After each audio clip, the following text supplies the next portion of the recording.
Hello friends, myself Sushma Mahale.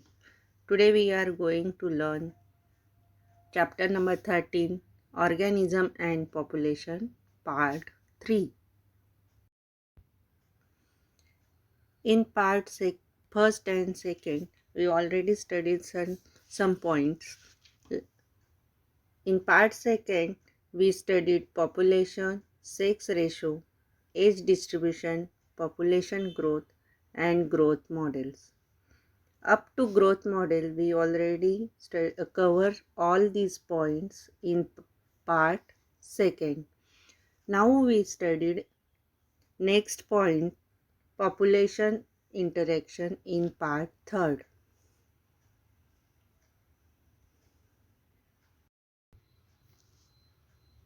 Population interaction. There is no natural habitat which has only one species or animals or plants. असं एकही natural habitat नाही आहे ज्यामध्ये फक्त एकच species किंवा एकच ॲनिमल किंवा एकच प्लांट आपल्याला पाहायला मिळत असतं.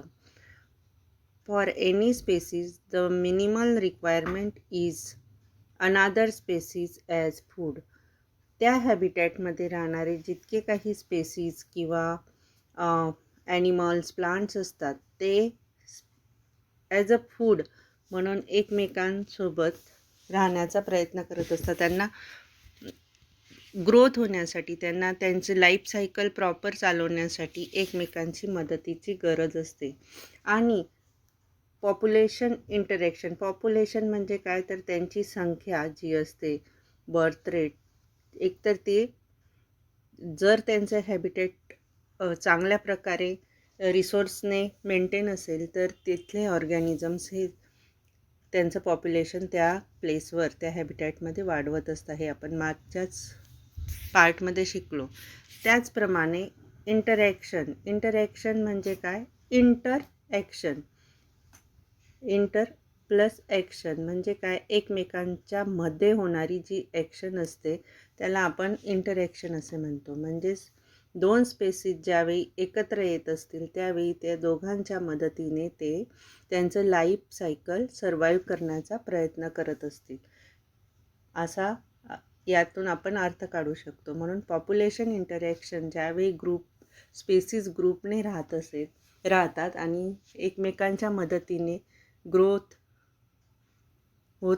त्यांची ग्रोथ होत असते त्यावेळी त्याला आपण पॉप्युलेशन इंटरॅक्शन असे म्हणू शकतो. It is obvious that in nature, animals, plants and microbes do not and cannot live in isolation. बघा, आयसोलेशन म्हणजे काय? वेगवेगळ्या पद्धतीने किंवा वेगळे राहून, अलिप्त राहून जीवन जगणे असं न करता ते ग्रुपने राहतात. वेगळे किंवा अलिप्त, आयसोलेट न राहता ते जी काही नेचरमध्ये ॲनिमल्स, प्लांट्स, मायक्रोब्स आहेत ते generally do not and can not live in isolation but interact in myriad ways to form a biological community. Myriad ways म्हणजे काय? हजारो पद्धतीने, खूप सारे मार्गांनी ते एकमेकांच्या मदतीने बायोलॉजिकल कम्युनिटी. बायोलॉजिकल म्हणजे काय? त्यांचं जे काही रिप्रोडक्शन आहे ते वाढवण्याचा ते प्रयत्न करत असतात आणि कम्युनिटीने ते राहत असतात. म्हणजे काय? ग्रुपने ते राहत असतात. म्हणजेच पॉप्युलेशन इंटरॅक्शनमध्ये आपल्याला हे लक्षात आलं की ॲनिमल्स असो, प्लांट्स किंवा मायक्रोब्स असो, ते आयसोलेट न राहता मायरेड वेजने एक बायोलॉजिकल कम्युनिटी फॉर्म करून राहत असतात.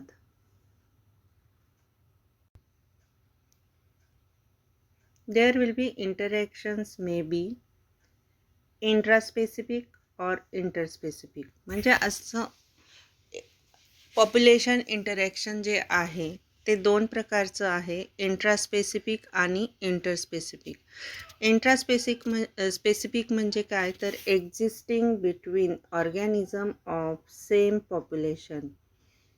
म्हणजेच काय, सेम पॉप्युलेशन असलेलं, सेम स्पेसीज ज्या असतात त्यांचं एक ग्रुप फॉर्म करत असतात आणि एकत्ररित्या त्या राहत असतात, त्याला आपण सेम पॉप्युलेशन असे म्हणतो. म्हणजे इथं फिशच्या स्पेसीज जर असतील तर त्या एकत्रितरित्या त्यांच्या हॅबिटॅटमध्ये राहतात, group of species, same species, आणि त्यांच्यामध्ये जे काही इंटरॅक्शन होत असतं आणि बायोलॉजिकल कम्युनिटी फॉर्म होत असते, म्हणजे त्यांचं नेक्स्ट जनरेशन फॉर्म होत असतं आणि त्यांचं पॉप्युलेशन ते वाढवत असतात, त्याला आपण इंट्रास्पेसिफिक असं नाव देऊ शकतो.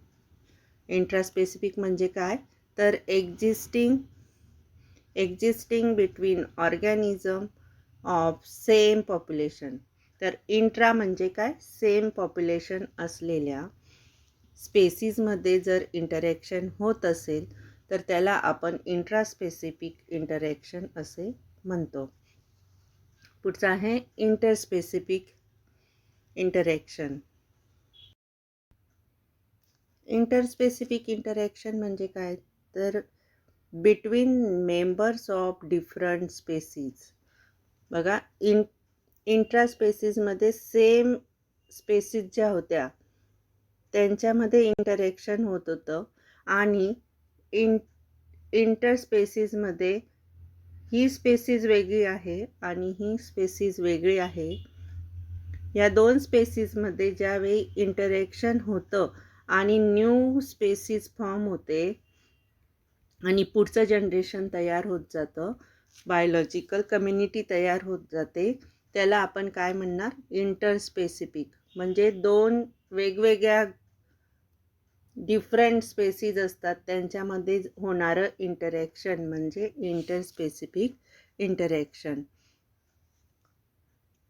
त्या वर्डवरून तुम्ही त्याचं मीनिंग लक्षात ठेवायचं.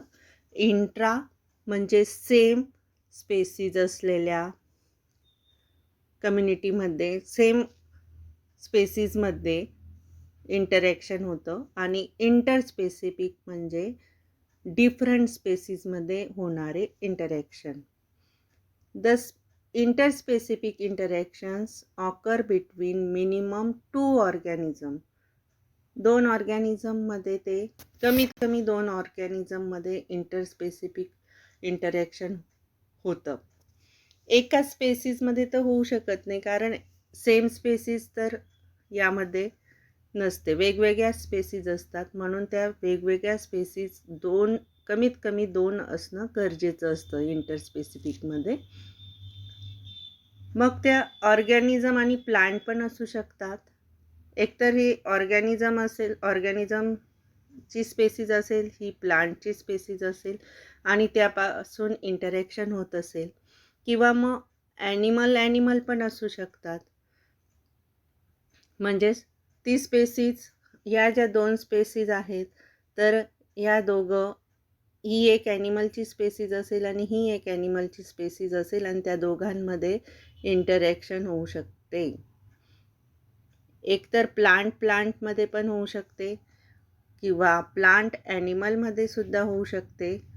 प्लांट आणि ॲनिमल या वेगवेगळ्या स्पेसीज आहेत आणि या वेगवेगळ्या स्पेसीजमध्ये पण इंटरॅक्शन होऊ शकतं. त्याचप्रमाणे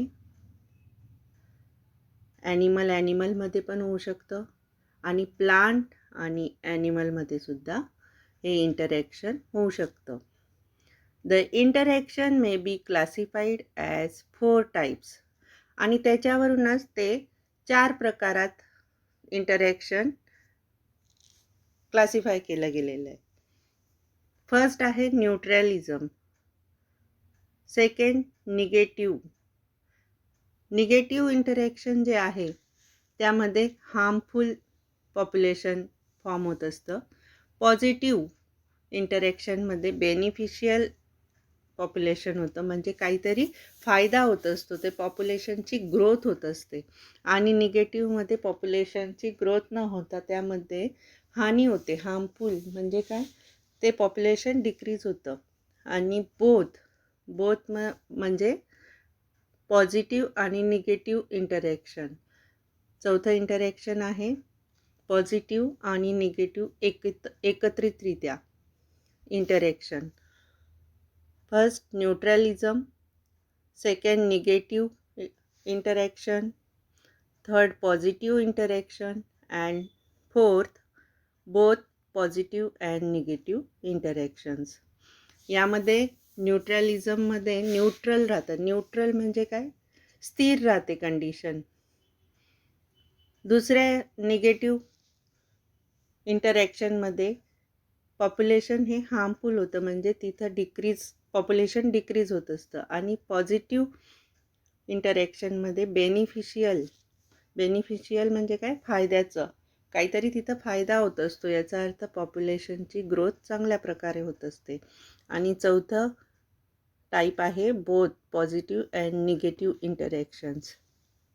तर आता आपल्याला इंटरस्पेसिफिक इंटरॅक्शन म्हणजे काय किंवा इंट्रास्पेसिफिक इंटरॅक्शन म्हणजे काय याचं मिनिंग समजलं आहे.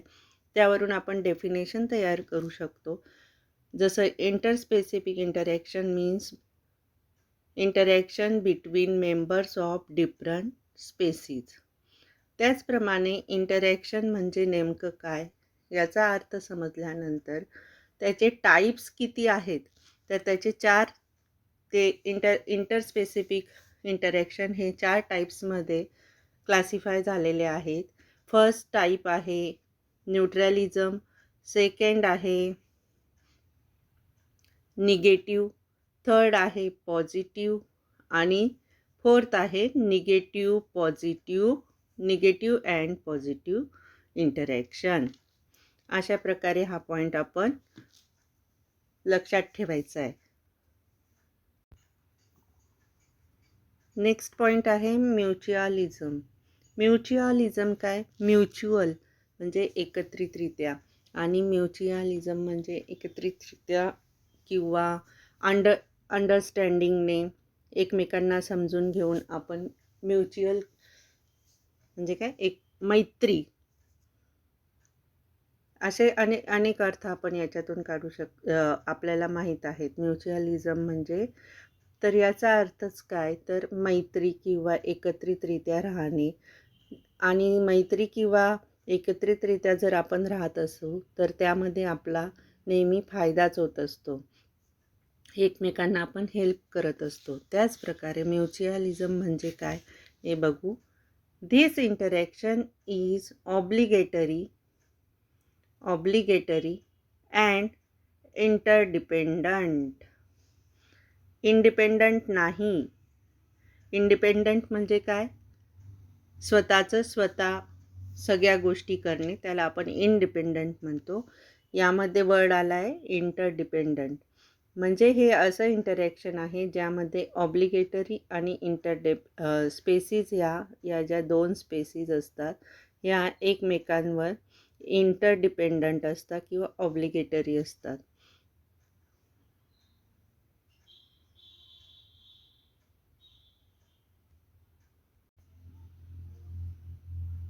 आणि ऑब्लिगेटरी म्हणजे काय? एकमेकांना बंधनकारक किंवा एकत्रितरित्या ज्यावेळी ते राहतात त्यावेळी एकमेकांशिवाय ते राहू शकत नाही, असे जे काही स्पेसीज असतात.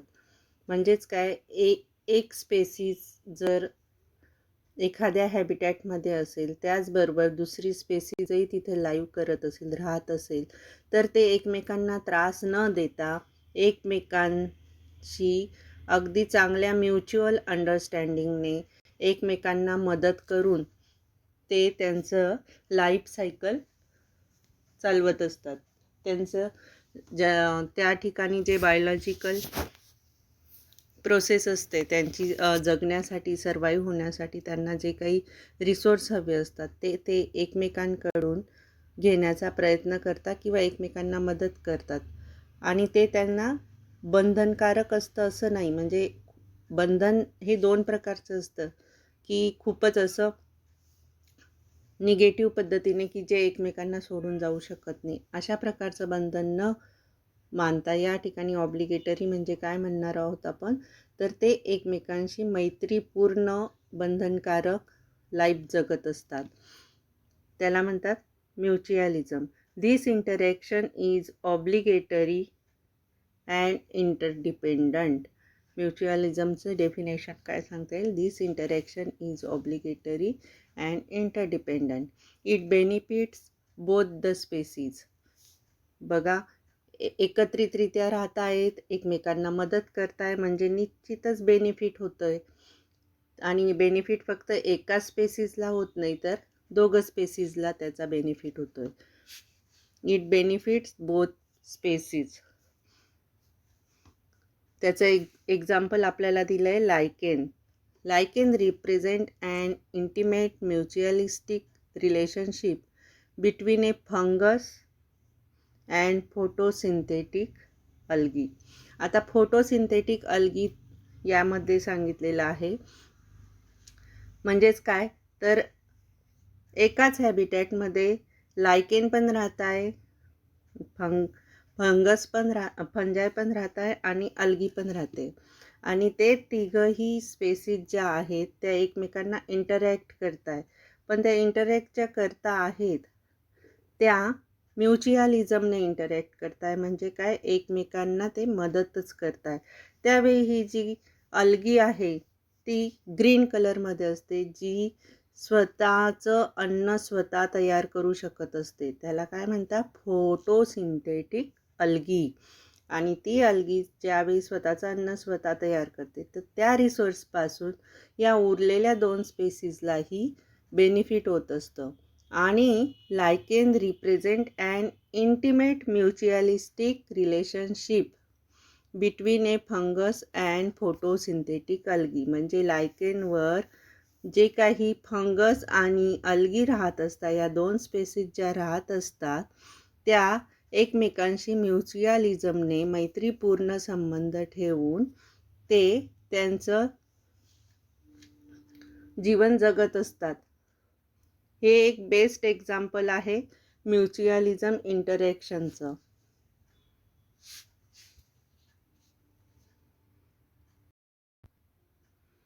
बघा, हे लायकेनचं जे बेस्ट एक्झाम्पल आहे हे आपल्याला टेक्स्टबुकमध्ये फिगरच्या रूपात सुद्धा समजावून सांगितलेलं आहे. टेक्स्टबुकमध्ये फिगर नंबर 13.7 बघा, व्हर्टिकल सेक्शन ऑफ लायकेन थॅलस शो करताना तुम्हाला दिसत आहे.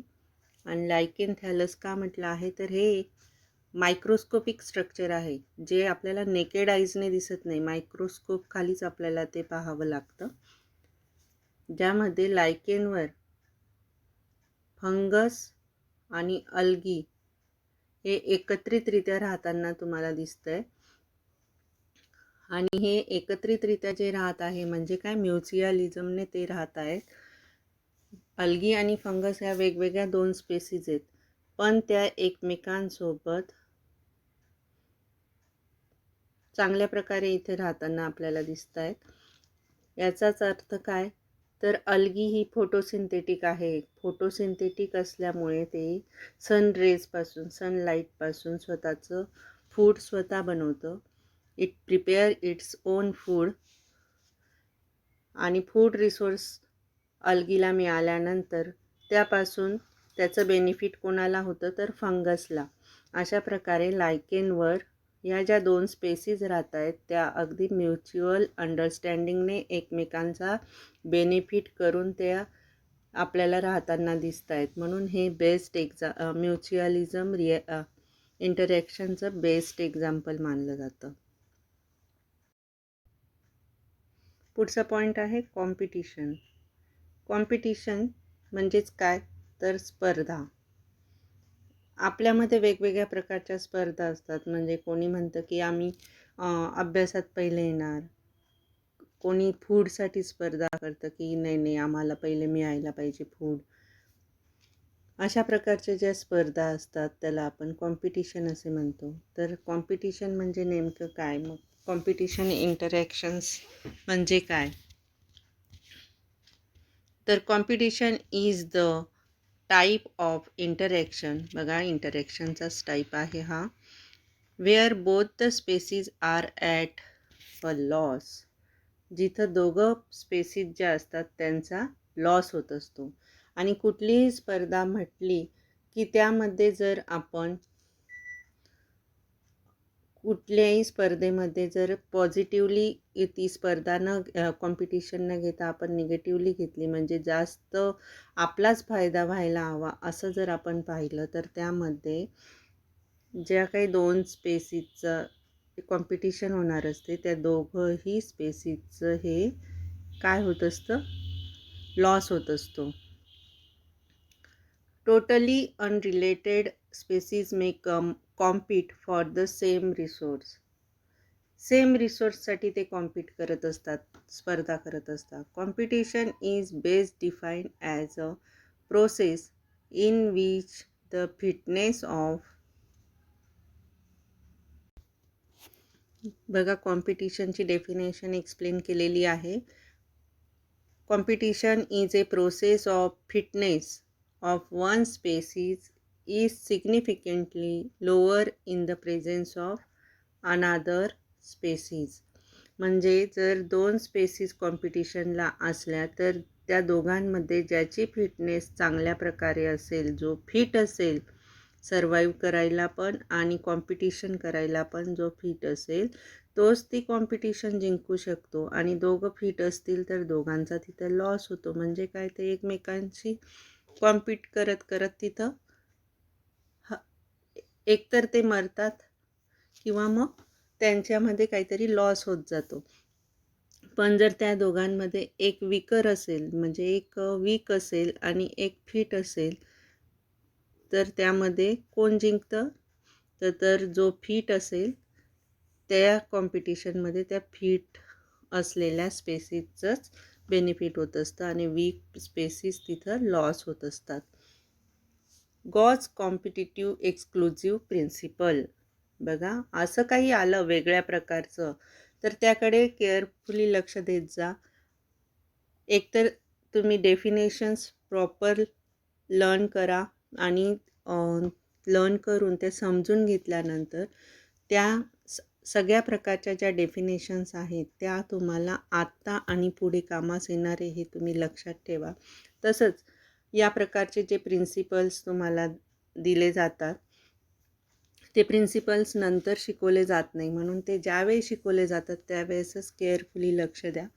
Gause competitive exclusion principle states that, काय सांगता Gause principle, two closely related species compete for the same resources cannot coexist indefinitely, and the competitively inferior one will be eliminated. Eliminated म्हणजे काय, तर बाद होणे, हरणे. आता बघा, तुम्हाला मी आत्ताच सांगितलं की जो फिट असेल, जो ऑर्गॅनिझम किंवा स्पेसीज जी फिट असेल ती या कॉम्पिटिशनमध्ये जिंकते आणि जी स्पेसीज वीक असेल तिचा लॉस होतो, म्हणजेच काय, ती इलिमिनेट होते.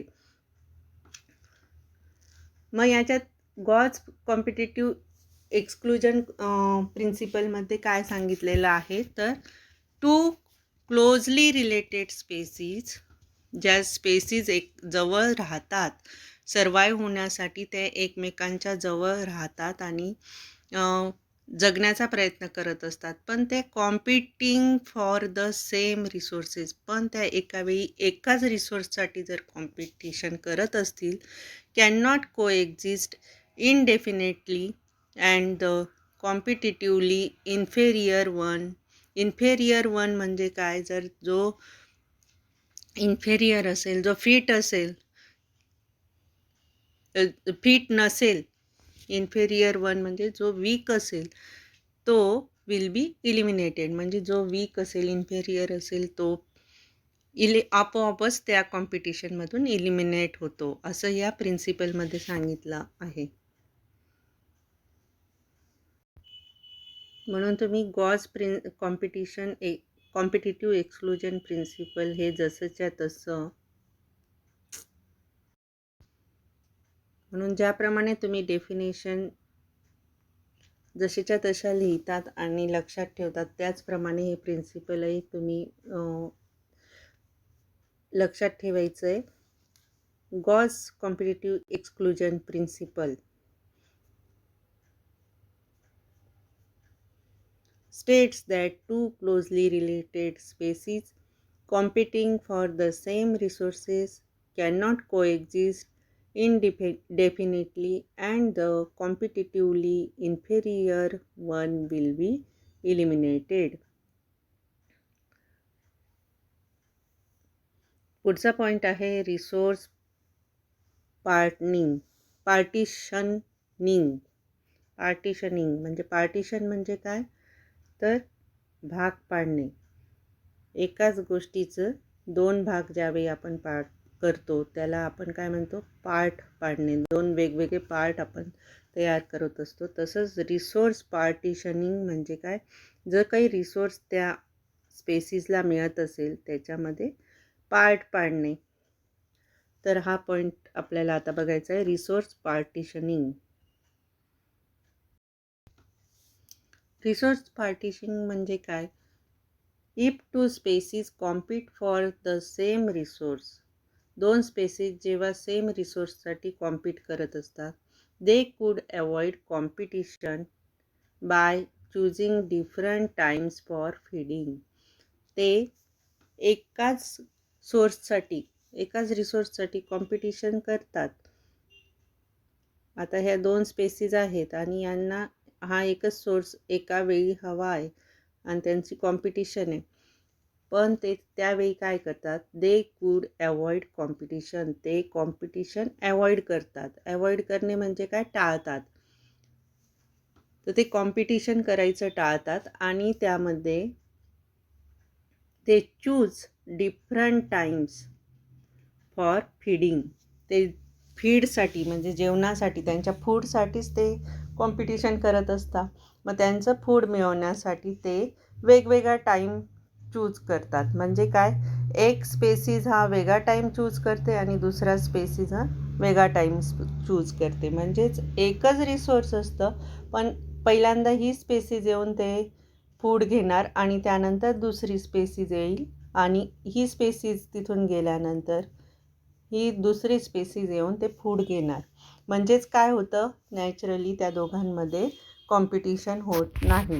म्हणजेच रिसोर्स पार्टिशनिंग म्हणजे काय, तर त्यामध्ये कॉम्पिटिशन न करता एकाच रिसोर्ससाठी कॉम्पिटिशन असतं. त्यांचं कॉम्पिटिशन एकाच रिसोर्ससाठी, पण त्यामध्ये ते कॉम्पिटिशन न करता टाईम सेपरेट करून घेतात.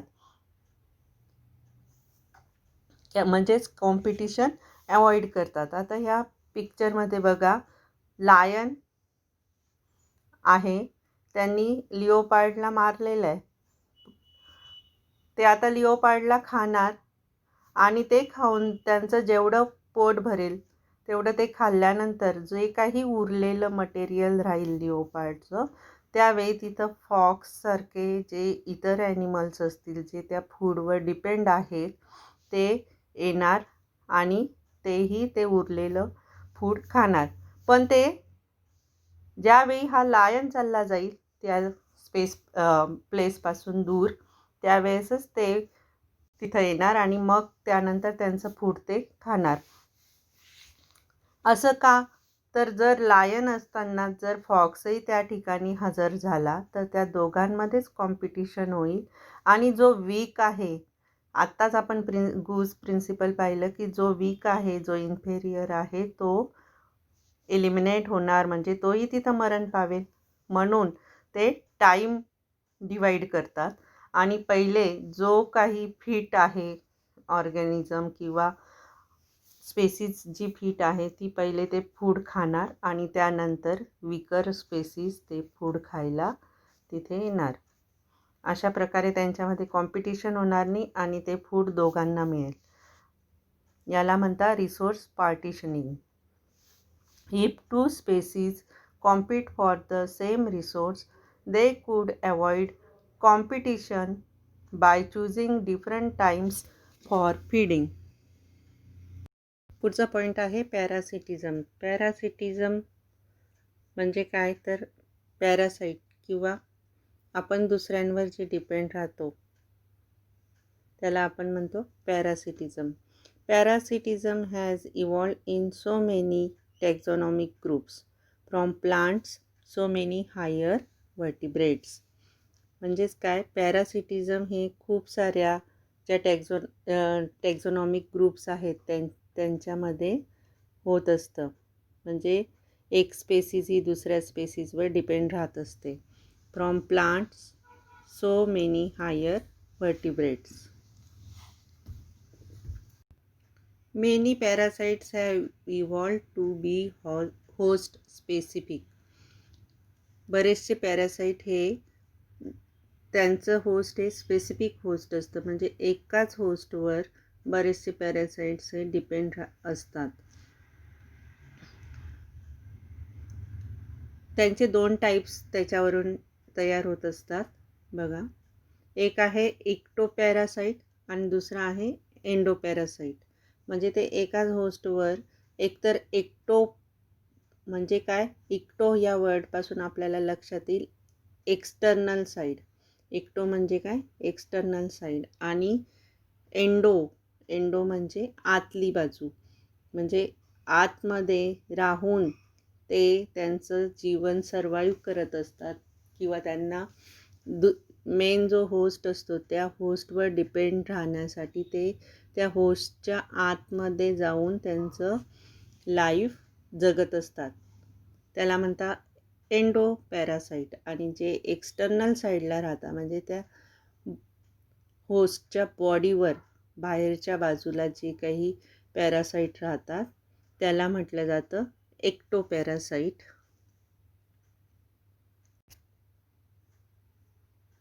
बघा, एक्टोपॅरासाईट आणि एंडोपॅरासाईट हे 2 टाईप्स इथं दाखवलेले आहेत. Ectoparasite, parasites that feed on external surface. होस्टच्या एक्सटर्नल सरफेसवर जो फीड करत असतो त्याला काय म्हटलं जातं, तर ectoparasite. Of the host organism are called ectoparasite. Definition नीट लक्षात ठेवायचे आहेत. आत्तापर्यंत टेक्स्टबुकमध्ये किंवा आत्ता तुम्ही जितका स्टडी केला आहे त्यामध्ये जितक्या डेफिनेशन्स तुम्हाला स्टडी करायला मिळाल्या आहेत त्या सगळ्या तुम्ही प्रॉपर लिहा आणि लर्न करा. सगळ्यात आधी त्याचं मिनिंग समजून घ्या, त्यानंतर ते लर्न करा. परफेक्ट डेफिनेशन जर आपल्याला येत असल्या तर आपल्याला त्यावरून बरेचसे उत्तरं लिहिता येत असतात. एंडोपॅरासाईट that feed inside the body of host organism are called endoparasite. आता एंडोपॅरासाईट म्हणजे काय, तर इनसाइड द बॉडी. एंडो म्हणजे काय लक्षात आलं इथं, inside the body. Parasite that feed inside the body of host organism are called endoparasite. Next point आहे ब्रूड पॅरासिटिझम. ब्रूड पॅरासिटिझममध्ये बर्ड जे एकमेकांवर पॅरासाईट असतात ते कशा प्रकारे पॅरासाईट असतात ते यात आपल्याला एक्सप्लेन केलेलं आहे. In birds, parasitic bird lays its eggs in the nest of its host bird and lets the host bird incubate them. काय होतं की एक होस्ट असलेला जो काही बर्ड असेल, म्हणजे होस्ट म्हणजे काय, मेन बर्ड, ज्याचं नेस्ट असतं आणि त्या नेस्टमध्ये हे दुसऱ्या प्रकारचे जे बर्ड असतात, जे पॅरासाईट असतात, जे स्वतःचे एग्स स्वतः नाही इन्क्युबेट करू शकत, ते बर्ड्स काय करतात, या होस्टच्या नेस्टमध्ये येऊन त्यांचे एग्स तिथं देतात आणि तिथून ते चालले जातात. म्हणजे ते स्वतः त्या एग्सला इन्क्युबेट करत नाही, त्याच्यातून ते पिल्लू तयार करत नाही, तर ते फक्त त्या होस्टच्या नेस्टमध्ये येऊन स्वतःचं एग्स फक्त त्याच्यात ते टाकून जातात आणि या होस्टच्या नेस्टमध्ये ते एग्स टाकून गेल्यानंतर तिथून ते चालले जातात. आणि हा जो होस्ट असतो हा त्यानंतर त्या अंड्यांना, त्या एग्सला इन्क्युबेट करतो, उबवतो आणि त्यातून नवीन जे पिल्लू असतात, म्हणजे ते पिल्लू कोणाचे असतात, त्या पॅरासाईट बर्डचे असतात. पण उबवतो कोण किंवा त्यांना ऊब देऊन त्यांना जन्माला कोण घालतं, तर हा होस्ट बर्ड जो असतो तो त्यांना जन्माला घालत असतो. अशा पद्धतीने ब्रूड पॅरासिटिझम होत असतं. म्हणजे बर्ड वेगळा असतो, पॅरासाईट बर्ड जो स्वतः त्या नेस्टमध्ये अंडे देतो. त्याचं नेस्ट नसतं, ते नेस्ट असतं होस्ट बर्डचं. दुसऱ्या बर्डचं ते नेस्ट असतं आणि तिथं येऊन तो बर्ड फक्त अंडे देऊन जातो आणि तिथून तो निघून जातो. आणि मग उरलेलं काम कोण करतं, तर तो होस्ट बर्ड जो असतो तो होस्ट बर्ड ते अंडे उबवून इन्क्युबेट करून तिथं न्यू बर्थ देतो. म्हणजे काय, त्या पिल्लूंना जन्माला घालतो. Eggs of the parasitic bird, मग त्याचं एक्झाम्पल आपल्याला इथं दिलं आहे. Eggs of the parasitic bird Asian koel. Asian koel ही काय आहे, तर पॅरासायटिक बर्ड आहे. म्हणजे ती स्वतःचे अंडे देते, पण तिचं स्वतःचं असं घरटं नसतं, नेस्ट नसतं. त्यामुळे ती होस्ट बर्ड जो असतो, होस्ट बर्ड कोणता सांगितला आहे, hatch become before that of its host. तो कोण आहे, तर क्रोचं जे नेस्ट असतं, क्रोचं नेस्टमध्ये जी कोयल आहे ती स्वतःचे अंडे देऊन जात असते आणि ते अंडे हा होस्ट जो असतो क्रो तो इन्क्युबेट करतो आणि त्यापासून त्या कोयलचे पिल्लू तयार होतात, कोयलचे यंगवन तयार होतात. आणि ते यंगवन तयार झाल्यानंतर बघा ह्या चित्रातही तुम्हाला पाहायला मिळतं आहे, हा आहे क्रो आणि ही आहे कोयलचं ऑफस्प्रिंग म्हणजे कोयलचं पिल्लू. एशियन कोयल जे असतं त्याचं पिल्लू त्या क्रोच्या नेस्टमध्ये एग्सपासून तर ते पूर्ण उडण्याची पूर्ण तयारी होते त्याची, तोपर्यंत त्याची जो ग्रोथ होत असते ती डेव्हलप करण्याचं काम कोण करतं, तर क्रो. मग क्रो इथं होस्ट म्हटला गेलेला आहे, होस्ट बर्ड म्हटला गेला आहे. आणि एशियन कोयल ही पॅरासायटिक बर्ड म्हटली गेलेली आहे. मग आता तुम्हाला पॅरासायटिक बर्ड म्हणजे नेमकं काय आणि होस्ट बर्ड म्हणजे काय याचा डिफरन्स कळला. आणि ब्रूड पॅरासिटिझम म्हणजे काय, तर होस्ट बर्ड जो असतो त्याच्या नेस्टमध्ये पॅरासायटिक बर्ड एग्स देऊन जातात आणि त्याने बर्डला इन्क्युबेट करण्याचं काम होस्ट बर्ड करत असतो. याला म्हटलं जातं ब्रूड पॅरासिटिझम. म्हणून आता ती डेफिनेशन चांगल्या प्रकारे लक्षात ठेवा. Brood parasitism, in birds parasitic bird lays its eggs in the nest of its host bird and lets the host bird incubate them. आणि त्याचं एक्झाम्पल तुम्ही द्यायचं आहे, eggs of parasitic bird Asian koel hatch before that of its host crow. Next point आहे predation. Predation म्हणजे काय, तर एक ॲनिमल हा दुसऱ्या ॲनिमलला मारून त्याला फूड म्हणून खातो आणि त्याच्यावर तो जीवन जगत असतो, त्याला प्रिडेशन असे म्हटलं जातं. मग त्या प्रिडेशनमध्ये दोन भाग तयार होतात, एक असतो प्रिडेटर, दुसरा असतो प्रे. प्रिडेटर म्हणजे काय, तर भक्षक. आता भक्षक हा मराठीत वर्ड आहे तरीसुद्धा त्याचा नेमका अर्थ तुम्ही लक्षात घ्यायला पाहिजे. तर भक्षक म्हणजे जो मारून खातो दुसऱ्या ॲनिमलला त्याला भक्षक असे म्हणतात. आणि प्रे म्हणजे भक्ष्य, ज्या ॲनिमलला मारलं जातं खाण्यासाठी त्याला काय म्हटलं जातं, भक्ष्य. त्याला प्रे आणि भक्ष्य असं म्हटलं जातं. तर प्रिडेटरचं एक्झाम्पल इथं दिलेलं आहे टायगर. आणि प्रे म्हणजे त्याचं भक्ष्य काय असतं, त्याचं प्रे काय असतं, तर डिअर. टायगर हा डिअरला मारतो, डिअरच्या बॉडीला मारल्यानंतर ते खातो आणि त्याच्यावर टायगर जीवन जगत असतो. ॲज अ फूड म्हणून टायगर छोट्या छोट्या ॲनिमल्सला मारून खात असतो. Predators play many important roles. They keep prey populations under control. Predators हे काही इम्पॉर्टंट रोल पण प्ले करत असतात. They keep prey populations under control. प्रेचं जे पॉप्युलेशन असतं ते प्रिडेटरमुळे अंडर कंट्रोल असतं. कसं तर आता जर टायगरने डिअरला मारलं नाही तर डिअरची जी संख्या राहील पॉप्युलेशनची ती हळूहळू वाढत जाणार आणि ती अतिप्रमाणात झाल्यामुळे काय होणार तर ती अंडर कंट्रोल राहणार नाही. पण जर त्याच्यातलं काही डिअर हे टायगरने खाल्ले तर त्यामुळे आपोआपच त्याचं पॉप्युलेशन कमी होईल. म्हणजेच काय तर प्रे पॉप्युलेशन अंडर कंट्रोल येईल. त्याचं एक्झाम्पल त्यांनी दिलेलं आहे.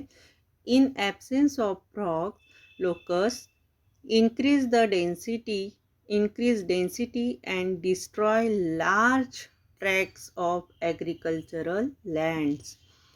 जर फ्रॉग नाही राहिले असते, नेचरमध्ये फ्रॉग्स राहिले नसते तर फ्रॉग्स ज्याच्यावर डिपेंड असतात, म्हणजे फ्रॉग्सचं जे भक्ष्य असतं ते आपल्याला जनरली माहीत आहे. फ्रॉग्सचं भक्ष्य प्रे काय आहे तर रॅट्स.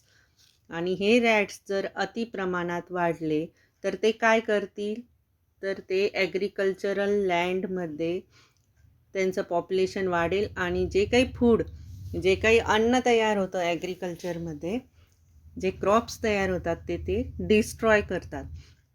म्हणून जिथं जास्त प्रमाणात रॅट्स असतात तिथलं शेताचा माल हा नष्ट होत असतो, खराब होत असतो. कशामुळे तर रॅट्समुळे. मग रॅट्सला कंट्रोल कोण करतं तर फ्रॉग किंवा स्नेक. मग हे ॲनिमल्स प्रिडेटर म्हणून मानले जातात आणि जे त्यांचं भक्ष्य असतात, प्रे असतात, त्यांना आपण प्रे म्हणतो. तर हे प्रिडेटर ज्यावेळी प्रेला खातात त्यांचं पॉप्युलेशन आपोआप कमी होतं आणि ते पॉप्युलेशन कमी झाल्यामुळे नेचरमध्ये त्या प्रत्येक ॲनिमलचं लाईफ सायकल हे कंट्रोल राहतं.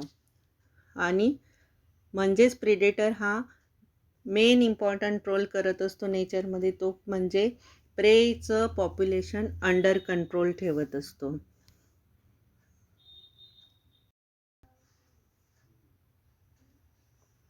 पुढचा पॉईंट आहे कॉमन्सॅलिझम. कॉमन्सॅलिझम, this is the interaction in which one species benefits and the other is neither harm nor benefits. इंटरॅक्शनमध्ये दोन स्पेसीस एकत्रितरित्या राहत असतात, पण त्या दोघी स्पेसीस ज्यावेळी म्युच्युअली राहत असतात त्यावेळी त्या दोघं एकमेकांना बेनिफिट देत असतात. हे आपण म्युच्युअलिझममध्ये पाहिलं. पण कॉमन्सॅलिझममध्ये काय होतं तर ह्या दोन स्पेसीस एकत्र राहत असतात, पण त्या This is the interaction in which one species benefits and the other is neither harm nor benefits. याच्यामध्ये ह्या दोन स्पेसीसपैकी एका स्पेसीसचा बेनिफिट होत असतो, पण दुसऱ्या स्पेसीसला ना हार्म होत ना काही बेनिफिट होत. ते न्यूट्रलच राहत असते. त्याचं एक्झाम्पल दिलं आहे. An orchid growing as an epiphyte on a branch of mango tree. आता मँगो ट्री असते, या मँगो ट्रीवर जे ऑर्किड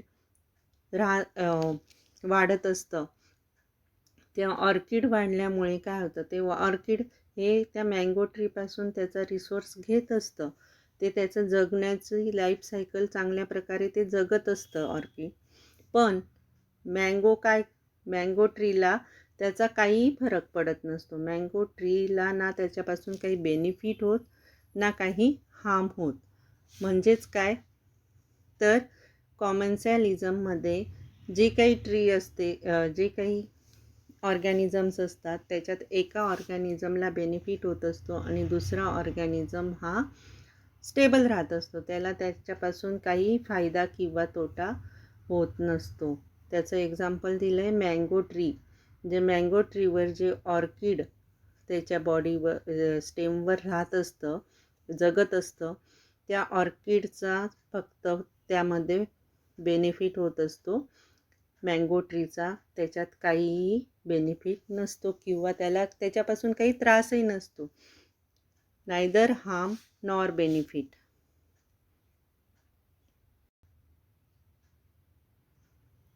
अशा प्रकारे आपण पार्ट 3मध्ये population, sex ratio, age distribution, population growth, growth models, population interaction, neutralism, competition, parasitism आणि predation या हे सगळे पॉईंट्स स्टडी केलेले आहेत.